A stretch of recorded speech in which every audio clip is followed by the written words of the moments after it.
बाहर जनवरी की बर्फीली हवा सेन सेन कर रही है। घर के अंदर पिंकी रजाई में लिपटी कांप रही है। डॉक्टर पिंकी की नब्ज चेक कर रहे हैं। भोला और उसकी पत्नी राधा डरे हुए खड़े हैं। भोला, ठंड इसकी हड्डियों में बैठ गई है। निमोनिया का असर बढ़ रहा है। ये दवा की पर्ची लो। कल शाम तक दवा शुरू हो जानी चाहिए, वरना क्या डॉक्टर साहब? वरना इसे बचाना मुश्किल होगा। दवा महंगी है, इंतजाम कर लेना। हमारे पास तो खाने के पैसे नहीं हैं, दवा कहाँ से लाएंगे? तू रो मत, मैं हूं ना। कल सुबह ही नदी पर जाऊंगा। ऊपर वाले ने चाहा तो सब कुछ ठीक हो जाएगा। सुबह 7 बजे जमी हुई नदी पर भोला ने बर्फ तोड़कर जाल डाला। अचानक डोरी में जबरदस्त खिंचाव आया। हे ऊपर वाले, लाज रख लेना, जाल खाली मत लौटाना। भोला ने जाल खींचा। उसने जान लगाकर एक आखिरी झटका दिया और बड्ढी मछली बाहर आ गिरी। मिल गई। हे भगवान, मेरी बच्ची की दवा मिल गई। बाजार में सन्नाटा है। भोला अपनी कच्ची मछलियाँ लेकर बैठा है। ताजा मछली ले लो, नदी की ताजा मछली। अरे भाई, मछली तो बढ़िया है, पर यार इतनी जानलेवा ठंड है। इस बर्फीले पानी में हाथ डालकर मछली कौन धोएगा और कौन साफ करेगा? बाबूजी, सस्ती लगा दूंगा। अरे नहीं भाई, अगर बनी बनाई गरम पकौड़ी या फ्राई होती तो अभी ले लेता। घर जाकर ठंडे पानी में हाथ कौन गीले करे? दोपहर हो गई, पर एक भी मछली नहीं बिकी। भोला ने सोचा कि लोग ठंड में कच्ची नहीं, गरम चीज मांग रहे हैं। सही कहा उसने। अगर मैं मछली तलकर गर्मा गर्म खिलाऊं तो शायद सब खरीद लेंगे। मुझे अभी चूल्हा किराए पर लेना होगा। भोला ने किराए पर ठेला लिया और माँ का गुप्त मसाला लगाकर मछली तलना शुरू किया। जादुई खुशबू से बाजार महक उठा और ठिठुरते लोगों की भीड़ लग गई। ओ भाई साहब, ये क्या बना रहे हो? कसम से ऐसी महक तो मैंने आज तक किसी 5 स्टार होटल के खाने में भी नहीं सूंघी। नाक में जाते ही मुंह में पानी आ गया। जरा दिखाना भाई, क्या जादू है इसमें? बाबूजी, ये मेरी माँ के हाथ का खास मसाला है। ठंड में फिश फ्राई खाएंगे तो सर्दी छू मंतर हो जाएगी। एक बार चक्कर देखिए, अगर स्वाद ना आए तो पैसे मत देना। अरे हटो भाई, मुझे पहले 2 प्लेट दो। सुबह से ठंड में खड़ा हूं, हाथ पैर सुन्न हो गए हैं। भाई जल्दी से गर्मा गर्म दो। ये खुशबू तो पागल कर रही है। और हाँ, थोड़ा मसाला ऊपर से और छिड़क देना। देखते ही देखते भोला के ठेले पर मेला लग गया। शाम होने से पहले ही उसकी कड़ाही खाली हो गई और जेब नोटों से भर गई। भोला ने तुरंत केमिस्ट से महंगी दवा खरीदी और दौड़ता हुआ घर पहुंचा। राधा, राधा, जल्दी यहाँ देख, मैं क्या लाया हूँ। भगवान ने हमारी सुन ली पगली।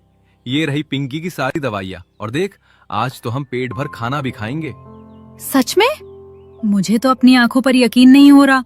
मैं तो डर के मारे कांप रही थी कि कहीं तुम खाली हाथ ना लौटो। डॉक्टर ने साफ मना कर दिया था। तुम तो सच में हमारे लिए फरिश्ता हो। ये सब चमत्कार कैसे हुआ? चमत्कार मेरा नहीं, माँ के उस पुराने नुस्खे का है। आज लोगों ने मछली खरीदी नहीं, बल्कि मांग मांग कर खाई है। अब तू जल्दी से इसे दवा पिला दे। मेरी बेटी कल सुबह तक शेर जैसी दहाड़ेगी। बाहर कड़ाके की ठंड थी, लेकिन घर के अंदर उम्मीद और खुशियों की गर्माहट थी। लेकिन उन्हें नहीं पता था कल कुछ बहुत बुरा होने वाला है।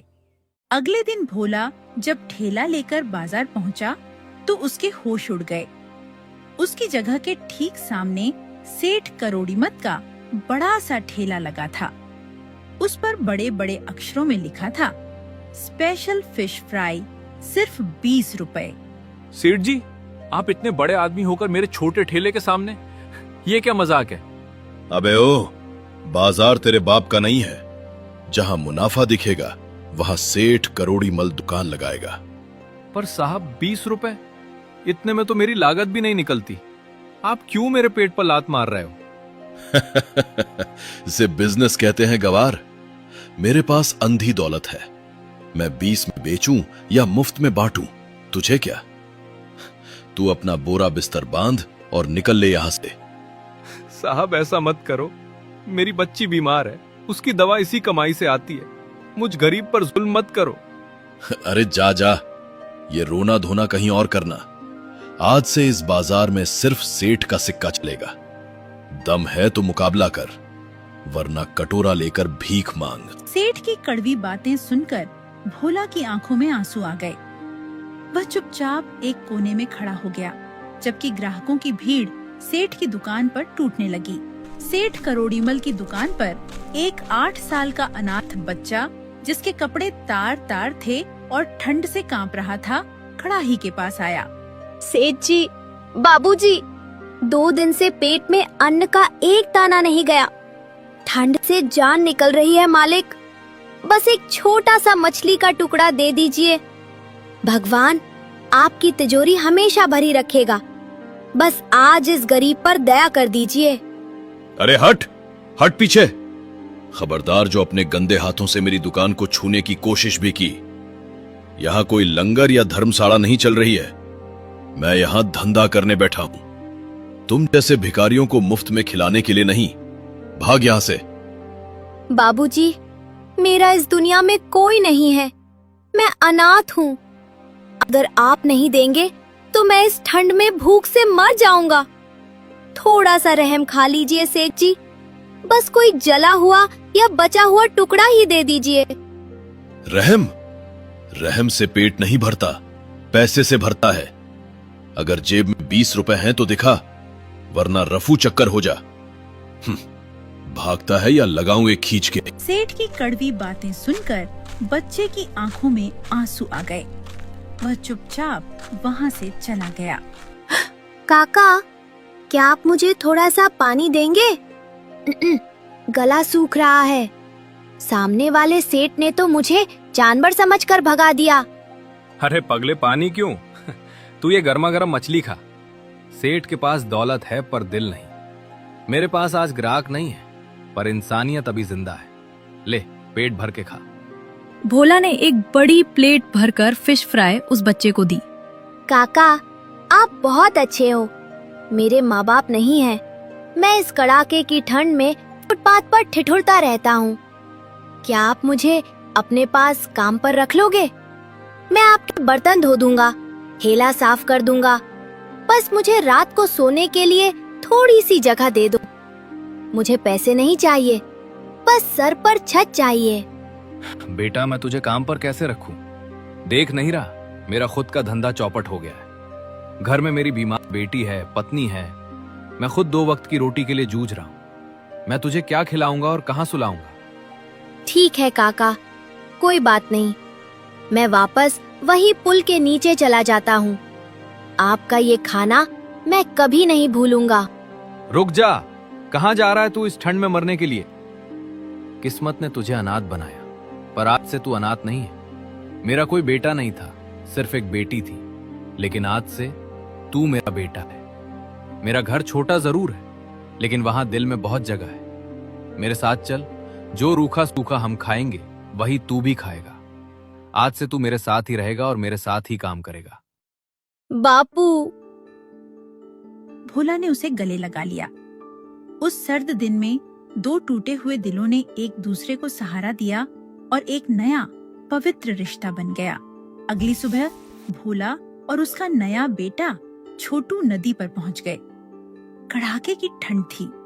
जहां भोला अकेले थकता था, आज छोटू की फुर्ती ने काम आसान कर दिया। दोनों ने मिलकर जाल डाला। बापू, जोर लगाओ, आज जाल बहुत भारी है। लगता है नदी की सारी बड़ी मछलियाँ हमारी ही किस्मत में थी।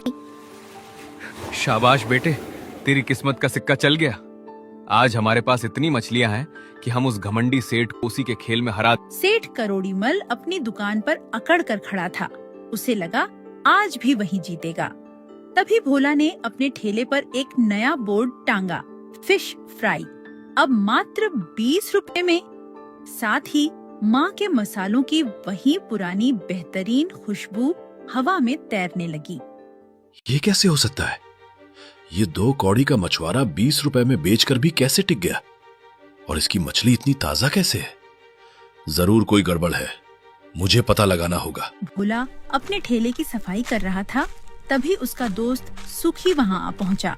भोला, उधर देख, सेठ आज बहुत जल्दी दुकान बढ़ाकर जा रहा है, और वो भी उस पुराने बंद पड़े गोदाम की तरफ। मुझे तो दाल में कुछ काला लग रहा है। वो जरूर अपनी मुफ्त की मछलियों का इंतजाम करने जा रहा है। पर सुखी, वहां तो कोई नहीं जाता। लोग कहते हैं वो जगह शापित है। वहां जाना खतरे से खाली नहीं है भाई। बापू, आप डरो मत। मैं और सुखी काका जाकर देखते हैं। मैं छोटा हूँ, कहीं भी छिप जाऊंगा। आज पता लगा कर ही रहेंगे। हाँ भोला, तू यहीं रुक और दुकान संभाल। आज इस सेठ का पर्दाफाश करके ही रहेंगे। चल छोटू, दबे पांव चलना। सो गया क्या बे? हाथ क्यों रुक गया तेरे? देख नहीं रहा बाजार में उस 2 कौड़ी के भोला ने मेरी नाक में दम कर रखा है। वो 20 रुपए में मछली बेच रहा है और नोट छाप रहा है, और तू यहां सुस्ता रहा है। नहीं मालिक, सुस्ता नहीं रहा। कसम से शरीर जवाब दे गया है। साहब, नदी का पानी अब पानी नहीं रहा, वो कांच बन गया है। नवाबजादा है तू? तुझे गर्मी चाहिए? देख तेरे उस लाडले को। अगर कल सुबह सूरज निकलने से पहले मुझे 2 टोकरी एक्स्ट्रा मछली नहीं मिली तो मैं तेरे बेटे के कपड़े भी उतरवा दूंगा। फिर देखते हैं इस -डिग्री की ठंड में वो कितनी देर जिंदा रहता। नहीं नहीं मालिक, ऐसा जुल्म मत करो। वो बच्चा है, मर जाएगा। मैं अभी काम करता हूँ, पूरी रात काम करूंगा। हाथ गल जाए तो गल जाए, पर मेरे बच्चे को कुछ मत कहना। मैं अभी मछलियां साफ करता हूँ। खिड़की के बाहर यह सब देख और सुनकर छोटू का दिल दहल गया। उसकी आंखों से आंसू बहने लगे। सुखी काका, देखो ना, वो बच्चा कैसे कांप रहा है। सेठ उसे मारने की धमकी दे रहा है। मुझे अपनी वो रातें याद आ रही हैं, जब मैं सड़क पर ठिठुरता था। हम कुछ करते क्यों नहीं? मेरा मन कर रहा है अभी जाकर सेठ को पत्थर मारूं। शांत हो जा छोटू, शांत। जज्बात से नहीं, दिमाग से काम लेना होगा। अगर हम अभी अंदर गए तो सेठ के गुंडे हमें भी पकड़ लेंगे, और फिर इन दोनों को बचाने वाला कोई नहीं होगा। सेठ ने सिर्फ बेईमानी नहीं की है, इसने अपहरण किया है। ये अब सिर्फ बाजार की लड़ाई नहीं रही, ये जुर्म है। तो क्या हम बस देखते रहेंगे? नहीं, अब खेल खत्म। तू यहीं इसी खिड़की के नीचे छिप कर बैठ। अगर सेठ भागने की कोशिश करे तो शोर मचा देना। मैं अभी पुलिस थाने जाता हूँ। इंस्पेक्टर दिलावर को जब पता चलेगा कि उसकी नाक के नीचे ये सब हो रहा है तो वो सेठ की खाल उधेड़ देंगे। तू डरेगा तो नहीं? नहीं काका, बापू कहते हैं कि डर के आगे जीत है। मैं यहीं रुकूंगा, आप जल्दी जाओ। गोदाम के अंदर सेठ करोड़ीमल रामू को धमका ही रहा था कि अचानक इंस्पेक्टर दिलावर सिंह वहां आ गए। अरे इंस्पेक्टर साहब, आप यहाँ अकेले? मैं तो बस इन मजदूरों को काम समझा रहा था। ये लोग बात नहीं मानते, इसलिए थोड़ी सख्ती करनी पड़ती है। सब ठीक है साहब, आप जाइए। काम समझा रहे थे या जुर्म छिपा रहे थे सेठ? तुम्हारी सस्ती मछली का सच मुझे पता चल गया है। और ये कोने में बंधा हुआ मासूम बच्चा, क्या ये भी तुम्हारा मजदूर है? शर्म नहीं आती एक बेबस बाप का फायदा उठाते हुए? देखिए साहब, हम दोनों समझदार हैं। बात को बढ़ाने का क्या फायदा? ये लीजिए 50,000, रख लीजिए और बात को यहीं रफा दफा कीजिए। इसमें हम दोनों का ही फायदा है। अपनी ये काली कमाई अपने पास रख। दिलावर सिंह बिकाऊ नहीं है। तूने कानून के साथ साथ इंसानियत का भी खून किया है। अब तुझे बचाने तेरी दौलत नहीं आएगी। तुम मुझे हाथ नहीं लगा सकते। मैं गांव का सबसे अमीर आदमी हूं। मैं तुम्हारी वर्दी उतरवा दूंगा। अमीरी का नशा हवालात में उतर जाएगा। अब तू जेल की चक्की पीसेगा। उठ और चल। साहब, आप भगवान बनकर आए हैं। अगर आज आप न आते तो ये राक्षस मेरे बेटे को मार डालता। शुक्रिया, मुझे नहीं, उस भोला और उसके बेटे को बोलो जिन्होंने हिम्मत दिखाई। भोला के ठेले पर आज जश्न का माहौल था। रामू और उसका बेटा भी अब आजाद थे और भोला के पास खड़े थे। भोला भाई, मैं तुम्हारा एहसान जिंदगी भर नहीं चुका पाऊंगा। अगर तुम और तुम्हारा बेटा छोटू न होते तो आज मैं और मेरा बच्चा जिंदा नहीं बचते। तुमने हमें नई जिंदगी दी है। एहसान कैसा रामू भाई? इंसान ही इंसान के काम आता है। और अब तुम्हें डरने की जरूरत नहीं है। मेरा ठेला छोटा जरूर है, लेकिन दिल बड़ा है। आज से हम सब मिलकर काम करेंगे, तुम, मैं और हमारे ये 2 शेर बेटे। तो बापू, अब हमारा ढाबा गरीब का फिश फ्राई नहीं बल्कि फैमिली फिश फ्राई कहलाएगा, है ना? उस कड़ाके की ठंड में भोला के छोटे से ठेले पर अब 4 लोग काम कर रहे थे। ग्राहक फिश फ्राई के स्वाद और उनकी ईमानदारी के कायल हो गए थे। अब वहाँ ठंड नहीं बल्कि अपनेपन की गर्माहट थी। सच ही कहा है, बुराई चाहे कितनी भी ताकतवर क्यों न हो, जीत हमेशा अच्छाई की ही होती है।